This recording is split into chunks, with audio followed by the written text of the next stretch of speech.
आज है 11 जुलाई 2025, दिन शुक्रवार। न्यूज 80 पर यूपी की सुर्खियों में आपका स्वागत है। आइए देखते हैं यूपी की खबरें फटाफट अंदाज में। आईबीपीएस पीओ भर्ती 2025, 5208 पदों पर निकली वैकेंसी, जाने जरूरी डिटेल्स।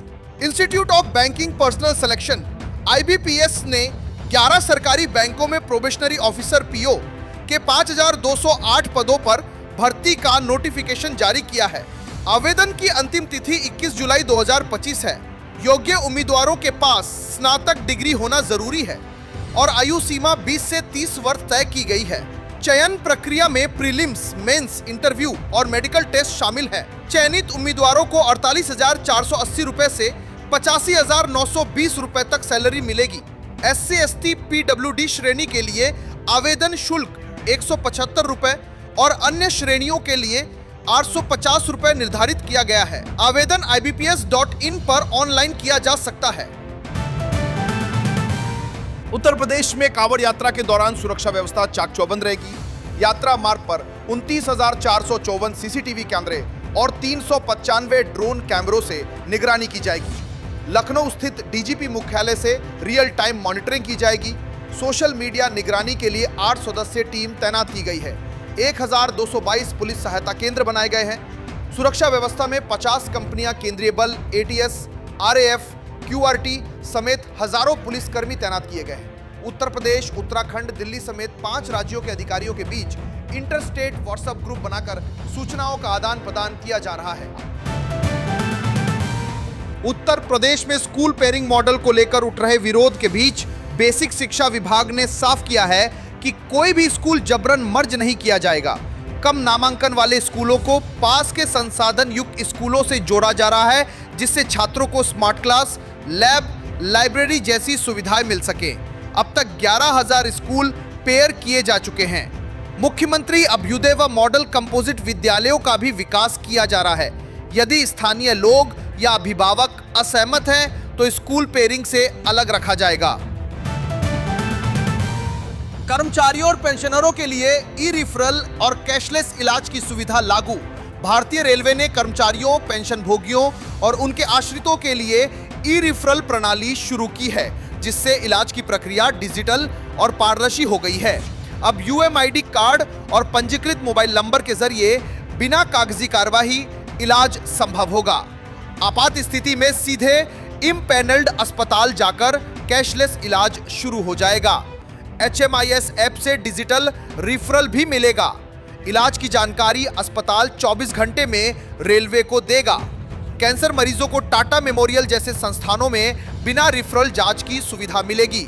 90 दिनों में 6 बार परामर्श संभव होगा। यूपी में तभी घोषित होगा राजकीय मेला जब आएंगे 5 लाख श्रद्धालु। नगर विकास विभाग की नई SOP जारी। उत्तर प्रदेश सरकार ने राजकीय मेला घोषित करने के नियम सख्त कर दिए हैं। अब न्यूनतम 5 लाख श्रद्धालुओं की उपस्थिति अनिवार्य होगी। नगर विकास विभाग की SOP के अनुसार DM की अध्यक्षता वाली समिति प्रस्ताव भेजेगी। मेला धार्मिक, ऐतिहासिक और पौराणिक महत्व का होना चाहिए। श्रद्धालुओं की संख्या के आधार पर 25 लाख से लेकर 1.5 करोड़ रुपए तक की आर्थिक सहायता दी जाएगी। प्रस्ताव पर शासन स्तर से मंजूरी और मंत्री परिषद अनुमोदन के बाद मेला राजकीय घोषित होगा। खर्च का थर्ड पार्टी निरीक्षण अनिवार्य रहेगा। यूपी में अवैध धर्मांतरण पर योगी सरकार की सख्ती। अब तक 16 आरोपियों को सजा। योगी सरकार की सख्त कार्रवाई में अब तक अवैध धर्मांतरण के 16 आरोपियों को सजा दिलाई जा चुकी है, जिनमें 12 को आजीवन कारावास और 4 को 10 वर्ष की सजा मिली है। डीजीपी राजीव कृष्णा के अनुसार आरोपियों के पास से 450 से अधिक अवैध धर्मांतरण प्रमाण पत्र और विदेशी फंडिंग के दस्तावेज मिले हैं। आरोपी इस्लामिक दावा सेंटर के माध्यम से गरीब, असहाय और दिव्यांग लोगों का धर्मांतरण कराते थे। अभियोजन विभाग की प्रभावी पैरवी से कोर्ट ने कठोर सजा और अर्थदंड भी लगाया है। सारनाथ को यूनेस्को की स्थायी विश्व धरोहर सूची में शामिल कराने की तैयारी। मिलेंगे अंतर्राष्ट्रीय लाभ। उत्तर प्रदेश सरकार वाराणसी स्थित सारनाथ को यूनेस्को की विश्व धरोहर की स्थायी सूची में शामिल कराने की तैयारी कर रही है। सारनाथ 1988 से अस्थायी सूची में है। स्थायी सूची में शामिल होने पर इसे अंतर्राष्ट्रीय मान्यता, कानूनी संरक्षण और विश्व धरोहर कोष से वित्तीय सहायता मिलेगी। इससे पर्यटन को बढ़ावा मिलेगा और शोध अध्ययन के अवसर भी मिलेंगे। वर्तमान में ताजमहल, आगरा किला और फतेहपुर सीकरी स्थायी सूची में शामिल है। सारनाथ के ऐतिहासिक, सांस्कृतिक और बौद्ध महत्व को देखते हुए इसे यह दर्जा मिलने की संभावना प्रबल है। चुनाव आयोग ने 119 अमान्यता प्राप्त राजनीतिक दलों को भेजा कारण बताओ नोटिस। भारत निर्वाचन आयोग ने उत्तर प्रदेश के 119 पंजीकृत अमान्यता प्राप्त राजनीतिक दलों को कारण बताओ नोटिस जारी किया है। इन दलों ने 2019 से 2024 के बीच कोई चुनाव नहीं लड़ा। मुख्य निर्वाचन अधिकारी नवदीप रिनवा ने इन्हें 14 जुलाई तक जवाब देने का समय दिया है, जबकि सुनवाई 21 जुलाई को होगी। लखनऊ में सर्वाधिक 29, वाराणसी में 18 और गाजियाबाद में 7 दल सूची में शामिल है। समय पर जवाब न मिलने पर दल को सूची से हटाने की संस्तुति भारत निर्वाचन आयोग को भेजी जाएगी। यूपी के 35 मेडिकल कॉलेजों की होगी जांच, सरकार ने गठित की विशेषज्ञ टीम। उत्तर प्रदेश सरकार ने हाईकोर्ट के आदेश पर 35 राजकीय मेडिकल कॉलेजों की जांच के लिए 2 वरिष्ठ चिकित्सा शिक्षकों की टीम गठित की है। यह टीमें 28 बिंदुओं पर जांच करेंगी, जिनमें इमरजेंसी सेवाएं, आईसीयू, दवाएं, साफ सफाई, डॉक्टरों की उपस्थिति, जन औषधि केंद्र, ऑक्सीजन प्लांट, कैंटीन की गुणवत्ता और हॉस्टल सुरक्षा शामिल है। रिपोर्ट 1 माह में चिकित्सा शिक्षा महानिदेशक को सौंपनी होगी। जांच में छात्रों की पढ़ाई, पुस्तकालय की स्थिति और आउटसोर्स एजेंसियों की सेवाओं की गुणवत्ता भी परखी जाएगी। सभी कॉलेजों में रोगी कल्याण समिति की सक्रियता भी जांची जाएगी। गंगा किनारे नए भवन निर्माण पर रोक, योगी सरकार की नई नीति लागू। योगी सरकार ने गंगा नदी को प्रदूषण और अतिक्रमण से बचाने के लिए भवन निर्माण एवं विकास उपविधि 2025 लागू की है। अब गंगा के किनारे 200 मीटर के दायरे में नए भवनों का निर्माण प्रतिबंधित रहेगा।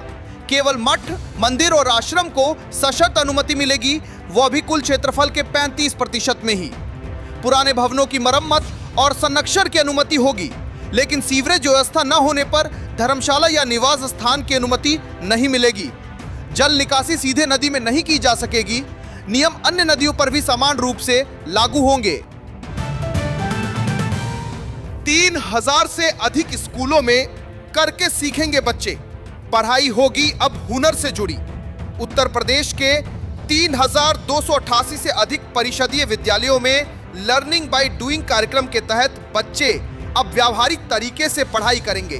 पहले चरण में 75 जिलों के 2274 स्कूलों में 205 उपकरणों से लैस अत्याधुनिक लैब बनाई गई, जिससे बच्चों की उपस्थिति और रुचि में जबरदस्त इजाफा हुआ। कक्षा 6 से 8 तक के बच्चों को काष्ठ कर्म, धातु कार्य, कृषि, स्वास्थ्य, ऊर्जा आदि में प्रशिक्षण मिलेगा। यूनिसेफ और विज्ञान आश्रम की मदद से मैनुअल व शिक्षक प्रशिक्षण भी तैयार किया गया है। इससे बच्चे हुनरमंद और आत्मनिर्भर बनेंगे। 52 जिलों की सीएचसी में लगेंगी डेंटल चेयर। गांवों में मिलेगा हाईटेक दांतों का इलाज। उत्तर प्रदेश सरकार ने ग्रामीण क्षेत्रों में दांतों के इलाज को बेहतर बनाने के लिए 52 जिलों के 185 सामुदायिक स्वास्थ्य केंद्रों में डेंटल चेयर लगाने की योजना बनाई है। इसके लिए 5.18 करोड़ रुपए की वित्तीय स्वीकृति दी गई है। एक डेंटल चेयर की लागत करीब 2.80 लाख रुपए होगी। डिप्टी सीएम ब्रजेश पाठक ने बताया कि इससे गांवों में भी आधुनिक सुविधाओं से लैस दंत चिकित्सा संभव हो सकेगी। लोहिया संस्थान और एसजीपीजीआई में भी अत्याधुनिक उपकरणों की स्थापना तेजी से की जा रही है। अलीगढ़ में कांवड़ यात्रा के लिए प्रशासन सतर्क, सुरक्षा के पुख्ता इंतजाम। अलीगढ़ में आगामी श्रावण मास की कांवड़ यात्रा को लेकर प्रशासन और पुलिस विभाग ने कमर कस ली है। जिले को अति संवेदनशील मानते हुए प्रमुख कांवड़ मार्गों पर सीसीटीवी और ड्रोन से निगरानी की जाएगी। पीएसी और आरएएफ की तैनाती के साथ ही पीस कमेटियों की बैठकें हो चुकी हैं। यातायात को सुचारू रखने के लिए भारी वाहनों के रूट डाइवर्ट किए गए हैं। मेडिकल, पानी, टॉयलेट और रेस्ट पॉइंट्स की व्यवस्था सुनिश्चित की जा रही है। सभी विभागों ने संयुक्त रूप से रूट का निरीक्षण कर खामियों को दूर करने के निर्देश दिए हैं। उत्तर प्रदेश में 17 से 19 जुलाई तक बिजली बिल सुधार महाअभियान चलाया जाएगा।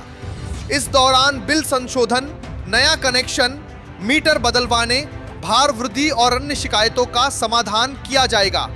सभी समस्याओं का पंजीकरण 1912 हेल्प डेस्क पर किया जाएगा। वहीं राज्य विद्युत उपभोक्ता परिषद ने बिजली की दरों में वृद्धि और निजीकरण के खिलाफ मोर्चा खोल दिया है।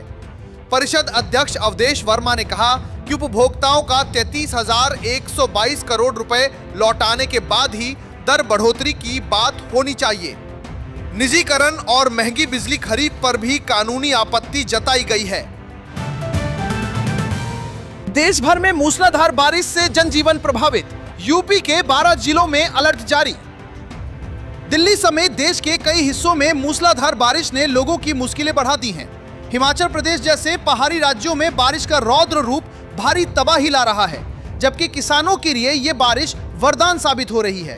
उत्तर प्रदेश के 12 जिलों मथुरा, आगरा, फिरोजाबाद, मैनपुरी, इटावा, जालौन, महोबा, औरैया, फतेहपुर, प्रयागराज, मिर्जापुर और सोनभद्र में भारी बारिश का अलर्ट जारी किया गया है। मथुरा और आगरा में तेज हवा और बिजली गिरने की चेतावनी के साथ लोगों से सतर्क रहने की अपील की गई है। तो ये थी आज की फटाफट खबरें। अगर आपको ये वीडियो पसंद आया तो वीडियो को लाइक, शेयर व चैनल को सब्सक्राइब जरूर करें। धन्यवाद।